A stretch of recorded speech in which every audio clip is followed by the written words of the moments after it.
everyone, welcome back to All About Literature channel.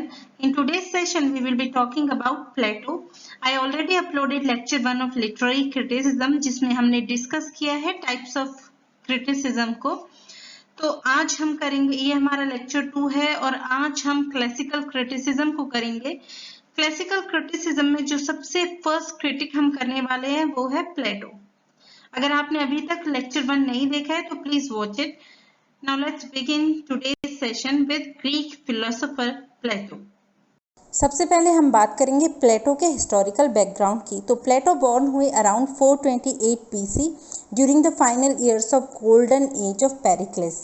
पेरिक्लेस एक Greek politician थे उस time पर। सोक्रेट्स जो हैं उनके स्टूडेंट है प्लेटो। सोक्रेट को किल कर दिया गया था डायरेक्ट डेमोक्रेसी की वजह से, और इसी वजह से प्लेटो जो है डायरेक्ट डेमोक्रेसी के एकदम अगेंस्ट थे, इसको डिसलाइक करते थे। प्लेटो उस टाइम पर रहे जिस टाइम पर बहुत ही ज़्यादा पॉलिटिकल डिक्लाइन चल रहा था। लिटरेचर को इमोरल और करप्टिंग उस टाइम पर ट्रीट किया जाता था। फिलोसोफर जो थे वो अगेंस्ट थे लिटरेचर के, और ये एक टॉपिक था हॉस्टाइल क्रिटिसिज्म का। तो प्लेटो ग्रू अप हुए ड्यूरिंग द पेलोपोनेसियन वॉर। उसके बाद उनकी एजुकेशन जो है वो फिलोसफी, पोइट्री और जिम्नास्टिक में हुई। जब सोक्रेट्स की डेथ हुई थी तब प्लेटो ने 12 इयर्स ट्रैवलिंग ही स्पेंड कर दिए थे। साउदर्न इटली, सिसिली और इजिप्ट उन्होंने ट्रैवल किए थे, और अराउंड 387 प्लेटो वापस आए एथेंस, और उन्होंने एक फिलोसफिकल स्कूल द एकेडमी को फाउंड किया। तो द एकेडमी जो है grove of the Greek hero Academus में था, just outside the city walls, मतलब शहर के बाहर जो सिटी वॉल्स थी वहाँ पर द एकेडमी को ओपन किया गया था। एरिस्टोटल नॉर्दर्न ग्रीक से वहाँ पर पहुँचे और द एकेडमी को ज्वाइन किया, वहाँ पर स्टडी की, और उसके बाद वहाँ पर उन्होंने पढ़ाना शुरू किया। प्लेटो एथेंस में ही प्लेटो की डेथ हो गई, और ऐसा माना जाता है कि एकेडमी के ग्राउंड में ही उनको दफनाया गया। Now let's talk about Plato's dialogues. तो जनरली 36 डायलॉग्स हैं जिनको ऑर्डर किया जाता है अर्ली, मिडल और लेट डायलॉग्स में। जो अर्लीस्ट डायलॉग्स थे प्लेटो के वो हमें ऑफर करते हैं एक deep exploration of Socrates dialectic method. Means Socrates के जो डायलेक्टिक मेथड है उसके बारे में एक डीप एक्सप्लोरेशन हमें देते हैं। सेकंड जो है मिडिल डायलॉग्स, उसमें प्लेटो ने अपने इंडिविजुअल आइडियाज़ और बिलीफ्स के बारे में बताया है। इंडिविजुअल मीन्स उसके जो पर्सनल थॉट्स थे, पर्सनल आइडियाज़ और बिलीफ्स थे, उनके बारे में उसने मिडिल डायलॉग्स में बताया है। और जो फाइनल है यानी कि लेट डायलॉग्स जो हैं, लेट डायलॉग्स के अंदर कुछ स्पेसिफिक टॉपिक्स हैं जिनका एक्सप्लोरेशन यहाँ पर हुआ है। तो अर्लीस्ट डायलॉग्स में ईओन, यूथिफ्रो, प्रोटैगोरस एंड गॉर्जियस आते हैं। मिडल ग्रुप जो है डायलॉग्स का वो है the Crito, Apology, Phaedo and Symposium. And उसके बाद है लेट डायलॉग्स जो है Theaetetus, Parmenides, Timaeus, Sophistes, Philebus are the products of Plato's old age. Two monumental treatise हैं। First one is the Republic and second is the Laws. अब हम बात करेंगे प्लेटो के मोस्ट इम्पॉर्टेंट वर्क के बारे में जो कि एक मास्टरपीस है, and that is the Republic. The Republic जो है ये एक डायलॉजिक प्रोजेक्शन है। सोक्रेट्स और उसके फ्रेंड्स के बीच में डिस्कशन होता है नेचर ऑफ जस्टिस के ऊपर। तो ये जो कन्वर्सेशन है लीड होती है कि आइडियल सोसाइटी क्या है, या परफेक्ट सोसाइटी और आइडियल सोसाइटी कैसी होनी चाहिए, इसके बारे में डिस्कशन चलता है। तो जब हम इस टेक्स्ट को पढ़ते हैं, जब हम द रिपब्लिक को पढ़ते हैं, तो सिर्फ हम इसे as a book of philosophy सोचकर नहीं पढ़ते। ये इम्पॉर्टेंट है समझना कि जब भी हम इस बुक को पढ़ते हैं तो हमें रीजनिंग को अटेंशन पे करनी है। The order and connection of thought को ध्यान में रखकर हमें ये बुक पढ़नी है। तो जो आर्ग्यूमेंट होती है सोक्रेट और उसके फ्रेंड्स के बीच में, ये 2 मेन सेक्शंस में होती है। मतलब जब हम द रिपब्लिक के आर्ग्यूमेंट्स को पढ़ते हैं, उसके डायलॉग्स को पढ़ते हैं, तो इसके 2 मेन सेक्शंस हैं। तो फर्स्ट सेक्शन जो है इसमें कन्वर्सेशन बिगिन होती है with a discussion of old age. मतलब सबसे पहले डिस्कशन होता है ओल्ड एज के ऊपर। तो एक कैरेक्टर जो है, एक फ्रेंड है जो सोक्रेट का, इसमें सेफालस, वो बहुत ज़्यादा ओल्ड मैन है और ये जो डिस्कशन चल रहा होता है जल्दी ही इस डिस्कशन को छोड़ दिया जाता है in favour of an attempt to define justice.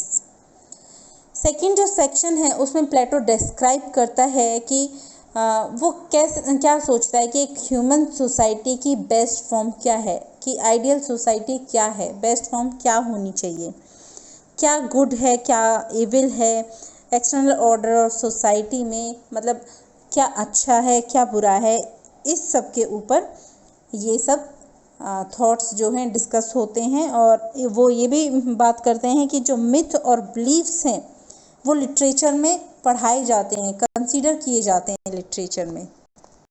Now let's talk about the ideas given by Plato. तो सबसे पहले हम बात करेंगे एलेगरी ऑफ केव की। प्लेटो ने यूज़ किया है एक वर्ड केव। तो केव उसकी सिंबॉलिक रिप्रेजेंटेशन है कि किस तरह इंसान इस वर्ल्ड में रहता है। जो रियलिटी हम समझते हैं वो रियलिटी नहीं है, प्लेटो का ये कहना है।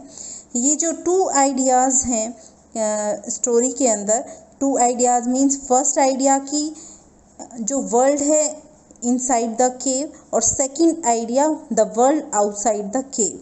तो इसमें टू आइडियाज़ हमें रिफ्लेक्ट करते हैं केव के अंदर और केव के बाहर। प्लेटो का जो केव है वो हमें बताता है कि हमारे सामने जो भी कुछ है वो सब एक इल्यूजन है, एक मिसकंसेप्शन या एक मिसअंडरस्टैंडिंग है। प्लेटो कहते हैं कि जो फायर है केव के अंदर वो रिप्रेजेंट करता है सन को, और जो सन है आउटसाइड द केव वो सिग्निफाई करता है फिलोसफिकल ट्रुथ को, नॉलेज को और फॉर्म को, गुड और जस्टिस को। ये आइडिया जो है एलेगरी ऑफ केव ये 7th बुक ऑफ रिपब्लिक में दिया गया है। नेक्स्ट आइडिया है थ्योरी ऑफ फॉर्म्स और थ्योरी ऑफ आइडियाज़। इसको प्लेटोनिक फॉर्म्स भी बोला जाता है। तो according to Plato platonic forms क्या हैं? ये सिर्फ आइडियाज़ हैं, किसी भी चीज़ का आइडिया जो एक्चुअली एग्जिस्ट करता है वर्ल्ड में, जो एग्जिस्ट करता है वही आइडियाज़ प्लेटोनिक फॉर्म्स है।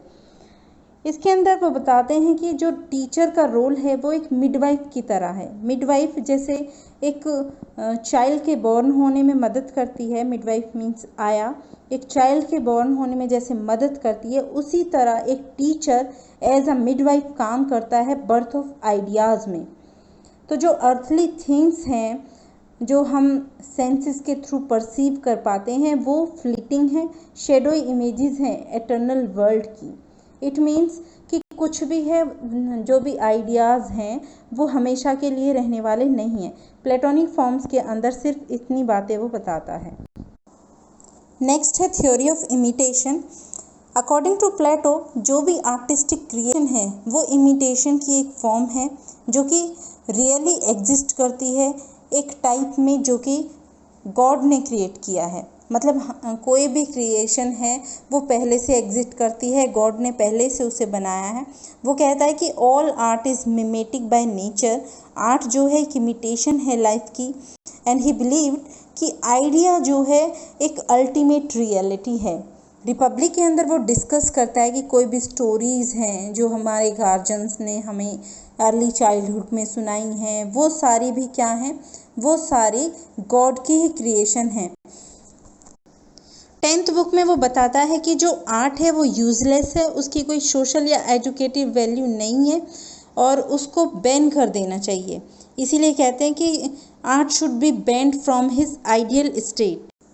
प्लेटो ने मिमेसिस टर्म को यूज़ किया है 2 डिफरेंट सेंसेस में।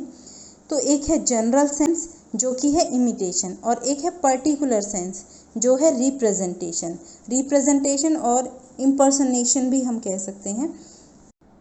जब थ्योरी ऑफ फॉर्म्स को अप्लाई करते हैं सोक्रेट्स शो करते हैं कि all products of imitative art are but a third remove from the reality. Means कि जो भी आर्ट है उसको थ्राइस रिमूव कर दिया जाता है रियलिटी से, एसेंशियल नेचर ऑफ थिंग्स से। जैसे फॉर एग्जांपल वो एग्जांपल देता है कि एक पेंटर जब एक बेड को पेंट करता है तो ये सिर्फ एक कॉपी होती है, एक कॉपी की, मतलब कॉपी ऑफ अ कॉपी होती है। First there is a form of the bed जो कि गॉड ने बनाई है, देन इट्स इमिटेशन जो कि कारपेंटर ने बनाई है, और फाइनली इसको पेंटर कॉपी कर लेता है। And the true of only a particular aspect. उसके बाद पेंटर क्या है, पेंटर जो है वो क्राफ्ट्समैन से भी इंफीरियर है, for he only creates appearances, क्योंकि वो सिर्फ अपीयरेंसेस बनाता है। प्लेटो फर्दर रिमार्क्स कि जो फाइन आर्ट है पेंटिंग की तरह ही किसी भी ऑब्जेक्ट का रिफ्लेक्शन प्रोड्यूस करती है। तो ये था मिमेसिस। नेक्स्ट है implication for poetry. Plato attack करता है पोइट्री जो है सिर्फ थ्राइस रिमूव फ्रॉम ट्रुथ नहीं है, but also on psychological grounds है। इमिटेटिव पोइट को एक मेकर ऑफ इमेजेस बताया गया है जो कि ट्रुथ से बहुत दूर है। ड्रामा में क्या होता है, ड्रामा प्रेजेंट करता है कैरेक्टर्स को, ऑल काइंड्स ऑफ एक्शंस को, चाहे वो प्लेजेंट है, अनप्लेजेंट है, जो भी इमोशनल इनडिस्क्रिमिनेटली है, सब चीज़ों को प्रेजेंट करता है। और जो भी दुख है, सुख है, हर तरह की चीज़ों को, रियल लाइफ में मैन जो सफ़र कर रहा है उन चीज़ों को ड्रामा रिप्रेजेंट कर रहा है। बट पोइट्री में क्या हो रहा है, पोइट्री में पोइट इमिटेट करता है और मेकर ऑफ इमेजेस बन जाता है, जो कि फार डिस्टेंस है from the truth. Book 10th के अंदर जितनी भी आर्ग्यूमेंट प्लेटो ने दी है उसको एक बार समराइज कर लेते हैं। तो सबसे पहले all art is representation of imitation of an original, कि ऑल आर्ट जो है वो क्या है, इमिटेशन की रिप्रेजेंटेशन है, किसी भी ओरिजिनल चीज़ की इमिटेशन जो है उसको रिप्रेजेंट करती है आर्ट, और इसी को थ्योरी ऑफ फॉर्म्स में डिफाइन किया गया है। सेकेंड पॉइंट है कि आर्टिस्ट जो है वो रिप्रेजेंट करता है, तो वो किसी भी चीज़ को, किसी भी आर्ट को जब वो रिप्रेजेंट करता है तो वो थ्राइस रिमूव्ड फ्रॉम रियलिटी और ट्रुथ हो जाती है। जब हम एग्जाम्पल लेते हैं बेड का, तो सबसे पहले क्या होता है, एक नेचर की फॉर्म है, ये बेड जो है सबसे पहले नेचर की फॉर्म है। सेकेंड टाइम कारपेंटर उसको इमिटेट कर लेता है और थर्ड टाइम पेंटर उसको पेंट कर देता है, तो ये क्या हो गया, थ्राइस रिमूव्ड फ्रॉम रियलिटी हो गया। तो आर्टिस्ट जो भी प्रोड्यूस कर रहा है वो सिर्फ एक अपीयरेंस है, ना कि रियलिटी। नेक्स्ट आर्ग्यूमेंट है कि जो भी पोइट्स या ट्रेजेडियंस क्लेम करते हैं, स्पेशली होमर के बारे में प्लेटो ने कहा है कि they are masters of all skills, कि वो मास्टर्स हैं सभी स्किल्स के, और ह्यूमन एक्सीलेंस और रिलीजन के बारे में सब कुछ जानते हैं। तो ये बातें सारी बेसलेस हैं। वो कहते हैं कि ना तो होमर और ना ही कोई अदर पोइट ऐसा है जिसके पास रियल नॉलेज है किसी भी सब्जेक्ट की जो वो लिख रहे हैं।